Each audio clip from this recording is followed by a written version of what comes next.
নিতুদা দেখা হচ্ছে। আমরা ডুরান্ড কাপ নিয়ে আসবো, ইস্টবেঙ্গল ক্লাব দেখুক যে মোহনবাগান ট্রফি পায়। আমরা শীর্ষে ছিলাম, শীর্ষে আছি, শীর্ষে থাকবো।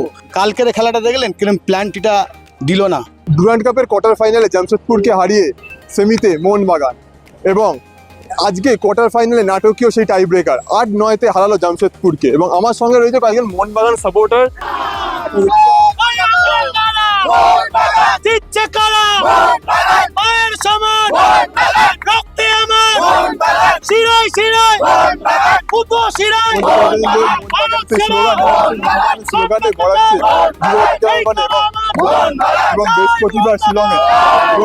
আজকের খেলা কেমন লাগলো? আজকে খেলাটা যদি মানে লাস্ট যে ম্যাচগুলো আমরা দেখেছি যেভাবে মোহনবাগান খেলেছে, তো আজকে কিছুটা হলেও একটু অফ লাগছিল, কারণ নতুন অনেক প্লেয়ার এসছে, নতুন তাদের এখন মানে তাদেরও টিমের সাথে একটু মানানসই অ্যাডজাস্ট করতে হবে। তো সেই কারণে ঠিক আছে, মানে সব সময় তো সব দিন সমান যায় না। মোহনবাগান সবসময় সবার সেরা থাকে, কোনো না কোনো দিন কিছু না কিছু সময়, কোনো না কোনো সময় কিছু না কিছু সময় হতেই পারে, মানে একদিন অফ যেতে পারে। টিমটা আরো করতে হলে একটু সময় দিতে হবে। আর আমার মনে হয় বাস্তবের এটা আমি বললে বাস্তবায়িত একটু রাগ করবে, কিন্তু বাস্তব একসঙ্গে খেলেছি আমরা। কিন্তু ঘটনা হচ্ছে সাহালকে তুলে নেওয়াটা আমার মনে হয় আরেকটু রাখতে পারতো, কারণ সাহাল যেহেতু সেট পিসটা ভালো, স্কিল ভালো, ও পেনাল্টিটা দারুণ রাখতে পারে সাইড নেটে, ঠিক আছে, মাঝমাঠটা অন্তত ভালো। আমার মনে হয় সাহালকে রেখে লিস্টনকে যদি চেঞ্জ করে ওর বদলে একে আনতে পারতো, ঠিক আছে। মূল প্রশ্ন যেটা, ডুরান্ড কাপের সেমিফাইনালে মোহনবাগান, এবার খেলতে যেতে হবে মোহনবাগানের শিলংয়ে। ডুরান্ড কাপের গ্রুপ স্টেজ চ্যাম্পিয়ন ছিল মোহনবাগান, এই নিয়ে কি বলবে? এটা তো আজীবন দাদা, আমি টিম নিয়ে বাইরে গেলে, আমি অ্যাজ এ কোচ তিনটে ডিস্ট্রিক্টের, কিন্তু আমি টিম নিয়ে বাইরে গেলে বাঙালিদের, বিশেষ করে বাংলার এদের কিভাবে করা হয়, এটা তো বরাবর। মোহনবাগানকে যত আঘাত করবে মোহনবাগান মাতৃসমাজ তত জ্বলে উঠবে।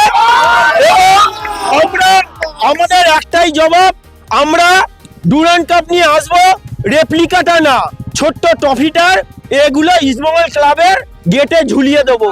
ওই ছবিটা ইস্টবেঙ্গল ক্লাব দেখুক যে মোহনবাগান ট্রফি পায়। আমরা বেড়াটোপকে এসে কিচ্ছু করতে পারলাম না, বেড়াটোপকে এসে কিচ্ছু লাভ নেই। আমরা সেমিতে আমাদের মাতৃসম মা মোহনবাগান চ্যাম্পিয়ন হবে, মোহনবাগান চ্যাম্পিয়ন হচ্ছিল, আর জাতীয় ক্লাব ইস্টবেঙ্গলকে হারিয়ে, বগল দাবা করে হারিয়ে, ঠিক আছে। মোহনবাগানের মরশুমের প্রথম অ্যাওয়ে ম্যাচ খেলতে যাবে বৃহস্পতিবার শিলংয়ে ডুরান্ডে। এখন অব্দি সেমিফাইনাল মানে কেউ উঠেছে নিশ্চিত হয়নি, কারণ 7টা থেকে খেলা। কি মনে হচ্ছে কতটা চাপের মধ্যে থাকে? দেখুন, আমরা তো বরাবর চাপের মধ্যেই থাকি, যেহেতু টুর্নামেন্ট কমিটি আমরা গ্রুপ চ্যাম্পিয়ন হওয়া সত্ত্বেও আমাদেরকে ম্যাচ ডিলে করে দিয়েছে, এমনকি রেফারিং আমাদের বিরুদ্ধে। তার সত্ত্বেও আমাদের ছেলেরা ভালো খেলছে। আজকের দিনটা ছেলেদের খারাপ গেছে, ওই জন্য গোল করতে পারেনি, কিন্তু শীত গ্রীষ্ম বর্ষা বিশালকায়িত আমাদের ভরসা। আর চাপের মধ্যেই সেরাটা বেরিয়ে আসে, এটা মাথায় রাখবেন। চাপ না এলে, ঠিক আছে, চাপের নাম বাবাজি, চাপের মধ্যেই সেরাটা বেরিয়ে আসে। মোহনবাগান যদি খালি পায়ে ব্রিটিশদের বিরুদ্ধে জয় করে ঐতিহাসিক স্বাধীনতা আনতে পেরেছে, এ ডুরান্ড কাপ তুচ্ছ, আমরা কিচ্ছু মনে করি না। মোহনবাগান জিতবে, এগিয়ে যাবে।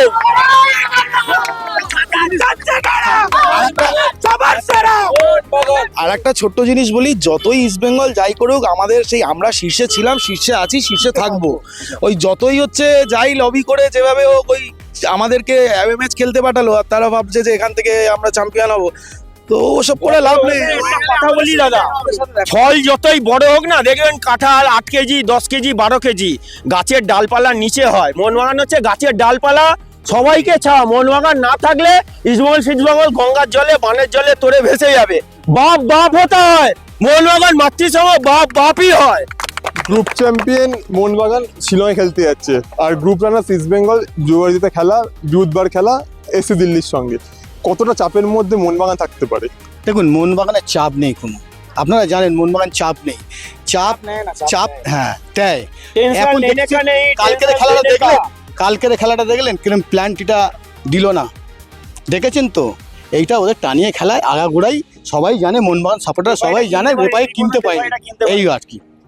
আজকের খেলায় মোহনবাগানের দুটো নিশ্চিত পেনাল্টি বঞ্চিত করলো। প্রথমে ওই হ্যান্ডবল একটা, আর দ্বিতীয়ত অ্যালবার্টের ওই জার্সি পুলিংটা। কি বলবে রেফারি?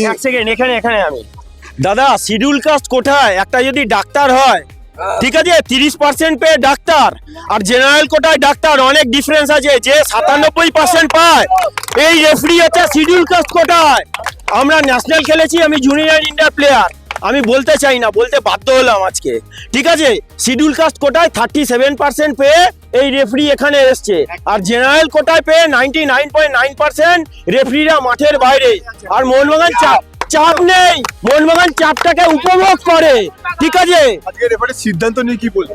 রেফারির সিদ্ধান্ত আগাগোড়ায় আজকে কেন আইএসএল বলুন চাই ডুরান্ট বলুন কি কলকাতা লিগ কলকাতা লিগের তো বলার কথা নেই। আইএসএল এর যদি রেফারি নিয়ে যদি এক কথায় যদি বলতে চান তাহলে আমি কি বলবো বলুন তো, বাধ্যতামূলক ভাবে তাদেরকে আনা হচ্ছে মাঠে। তাদের মধ্যে মাঠের মানসিকতা বোধ তাদের মধ্যে নেই, প্রথম কথা। আর দ্বিতীয় কথা হচ্ছে কাকে কিভাবে খেলাবে, কিভাবে কি করবে সেটা ভাবছে, যে কিভাবে কাকে টানতে পারবো। পশ্চিমবঙ্গ ইস্ট বেঙ্গল তো বলে যে মোহনবাগানকে এক্সট্রা রেফারি সুযোগ তো সে বলেছিল যে আমি রেফারি কিনতে পারি, আজকে ম্যাচে প্রমাণ হলো না। তার জন্য তো লাটন বাকালকে দেখলাম যে পা ধরে টানাটানি করছে, এদিকে রেফারি চোখে দেখতে পাচ্ছে না। শুধু শুধু একটা জিনিস হলো নিতুদা, দেখা হচ্ছে রোববার দেখা হবে। আমরা চাই তোমার কি হয়ে যাবে রোববার দিলে কি আরেকটা ডার্বির সুযোগ? অবশ্যই ডার্বি হবে, শুধু ডার্বি হবে না, আমরা জিতলে আনন্দ নেই। আমরা ডুরান্ড কাপটাকে ঘাড়ে করে নিয়ে ড্যাং ড্যাং করে ক্লাবে যাবো। মানে যেটা 2023 সালে হয়েছিল। একদম একদম দেখা হচ্ছে নিতুদা, ভালো থাকবেন। দাদা ইস্টবেঙ্গলকে না হারালে এ সাত হবে না, এ সাদের ভাগ হবে না, এই মাঠেই দেখা হবে। বদলা নিয়েছি, বদলা নেব, বদলা আগামী দিনেও নেবো। একটা ক্লাব আজকের খেলা কেমন লাগলো? বহুত ভালো। বলতে পারো ফেভারিট প্লেয়ার কে? সাহেল আব্দুল সামাদ। সারাজুল সামাদ গোল করেছে, কেমন হ্যাঁ, লাগলো? ভালো লেগেছে অনেক। এবং তাহলে মানে ডার্বি হবে তোমরা বলছো? একদম ডার্বি চাও? হ্যাঁ বলো। আগে আমাদের খেলা শুরু হবার আগে প্রথম ডার্বি হয়, সেখানে 1 গোল মারে। পরে এই যে রোববার ফাইনাল যে ডার্বিটা হবে, আশা করছি সেটা 1 গোল থেকে ক গোল হতে পারে সেটা এখন বলবো না, সেটা ম্যাচ শুরু হবার পরেই মানে ম্যাচ শেষ হবে তখনই গিয়ে দেখবো ক গোল হয়। কোচের উপর ভরসা? অবশ্যই কোচের উপর অবশ্যই ভরসা আছে, অনেকটাই ভরসা আছে। জয় মোহনবাগান। আগের দিন ইন্ডিয়া আর্মির বিরুদ্ধে 1 গোলে ইস্টবেঙ্গল জিতেছে, তার আগের দিন 4 গোলে এএফসি তে জিতেছে।